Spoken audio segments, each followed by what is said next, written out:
dares to cut trees? Close your eyes and visualize a warm and sunny morning in September 1737 at Khejarli, a village near Jodhpur. Amrita Devi, a Bishnoi woman, was churning milk to extract butter. It was a part of her daily routine. The men were away, working in the fields. Suddenly she heard a strange sound. It seemed as if someone was cutting a tree. Amrita Devi was surprised. "Who dares to cut trees in a Bishnoi village?" she said in a loud voice. The culprit was none other than Girdhari Das Bhandari, a senior officer of Jodhpur state. Mounted on a horse, he was issuing orders to a group of woodcutters. "Aye, do your job and cut these Khejri trees down." Soon a large number of village elders gathered there. They pleaded them to stop the felling, as it was against the Bishnoi religion to cut or allow anyone to cut a green Khejri tree. Girdhari Das was not willing to listen. He told the gathering that the wood was needed to burn lime. "It is the order of the Maharaja, so don't try to obstruct the felling or else you will be severely punished." Who could challenge the might of rulers? The Bishnois watched helplessly. Amrita Devi was seething. Unable to control herself any longer, she ran and clung to the tree that was being axed. "Cut my body before felling the tree!" she exclaimed passionately. The woodcutters had not anticipated anything of this kind. Girdhari Das simply ordered them to cut off her head. Amrita Devi was mercilessly axed along with the tree.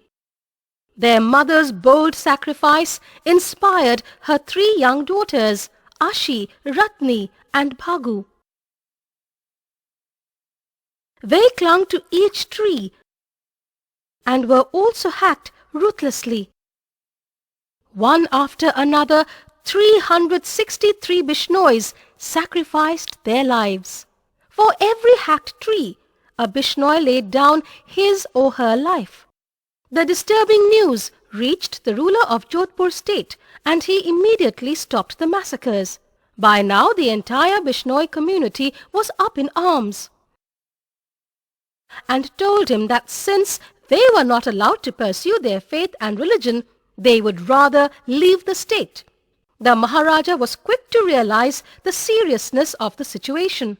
He apologized for the horrible mistake committed by his officer and issued a royal decree engraved on a copper plate, prohibiting the cutting of trees in any Bishnoi village in Jodhpur state. Hunting of all wild animals was also prohibited. Who are the Bishnois? This is a sect that was founded in 1542 by Janmeshwarji, popularly known as Jamboji. He formulated 29 principles for the protection of herbivores and trees. That is how the community got its name, Bishnoi. For centuries, the Bishnois have remained the traditional protectors of Khejri trees and black bucks. The Khejri is a God-sent tree for dry deserts and remains green throughout the year. Its roots go as deep as 400 kilometers in search of water and increase the fertility of the soil. The dry leaves of the tree are excellent fodder for cattle. Besides, it provides much-needed fuel food to villagers who also eat its green pods as vegetable. It yields edible gum and wood for the construction of houses and making agricultural equipments. No wonder it was Jamboji's favorite tree. Jamboji knew that the chinkara and black buck, though herbivores, are not a threat to crops. These antelopes avoid bajra, the Bishnoi's main crop, as its young shoot contains some toxic elements.